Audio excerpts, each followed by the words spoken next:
Hello, আমি makeup and mehndi artist Saheli. এটা ছিল আমার ২৭শে নভেম্বরের কাজ। তো ক্লায়েন্টের লোকেশনে আমি পৌঁছে যাই একদম ১টা ২০ সময়। বাট ওর বসতে একটু দেরি হয়ে গেছিলো, বাট যাই হোক মোটামুটি বসার চেষ্টা করেছে টাইম মতো, এবং বসার সাথে সাথেই আমি ওর কাছ থেকে জেনে নিই ও কীরকম লুক চায়। তোমরা কিন্তু সবাই বুঝতে পারছো যে এটা কিসের লুক হতে চলেছে। সুতরাং চলো দেখে নাও আমার সাথে আমার ক্লায়েন্টের লুকটা। তো এভাবেই কিন্তু আমি শুরু করে দিয়েছিলাম আমার কাজ আর জেনে নিয়েছিলাম ও কীরকম মেকআপ চায়। ও কিন্তু আমাকে প্রথমেই বলে দিয়েছিল একদম সিম্পল মেকআপ করতে। আই মেকআপ সিম্পল হবে, হেয়ার সিম্পল হবে, আর হেয়ারে কোনো রকমের ক্রিম্পিং অথবা ব্যাক কমিং অথবা স্প্রে কিছুই যাতে ইউজ করা না হয়।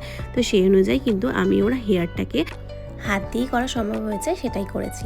আর মেকআপটাও কিন্তু আমি একদম সিম্পল রাখার চেষ্টা করেছি। যারা আমার কাছে সাজ এবং আমার কাছে পছন্দ করো সবাই কিন্তু জানো আমি কিন্তু একদম লাইট মেকআপ করতে পছন্দ করি। আর ও কিন্তু আমাকে বলেছিল যে প্রচণ্ড লাইট একটা মেকআপ করতে, যাতে বোঝাই না যায় যে খুব একটা মেকআপ করেছে।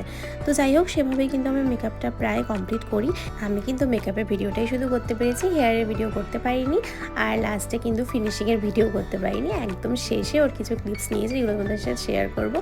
তো যেরকমভাবে আমার কাছ থেকে আই মেকআপটা চেয়েছিলো সেভাবে কিন্তু করেছি। কোনো রকমের আইল্যাশও ব্যবহার করা হয়নি, জাস্ট মাস্কারা, আইলাইনার আর আই মেকআপটা দেখতে পাচ্ছ কতটা লাইট হয়েছে। তো এরকমভাবেই কিন্তু আমি ওর ফুল লুকটাকে রেডি করার চেষ্টা করেছি, আর খুব তাড়াতাড়ি চেষ্টা করছিলাম কারণ সময়টা একদমই অল্প ছিল।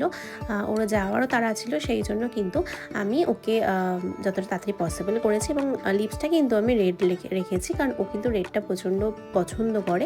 আর আমার মনে হয় ব্রাইডদের রেডটাই বেশি ভালো লাগে। আর কলকাতা দেখো একদম হালকা করেছি, কারণ আমার মনে হয় এই সিচুয়েশানে এই কলকাটা বেশি ভালো লাগে।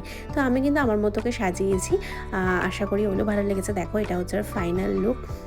তোমরাই জানাও যে ওর এই লুকটা কেমন লাগছে, আর ওর কাছ থেকে শুনে নেবো ওর কেমন লেগেছে। কালার আমার বাড়ি কিটটা নেবো না আমি।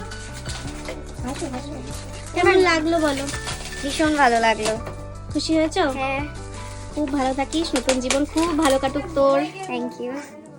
তোমরাও জানো আমার এই লুকটা কেমন লেগেছে, আর ভালো লাগলে কিন্তু নিজেদের স্পেশালের জন্য আমাকে বুক করতে হবে 8961561561 এই নাম্বারে। তো আজকের জন্য টাটা, বাই বাই, সবাই খুব ভালো থেকো, আনন্দে থেকো।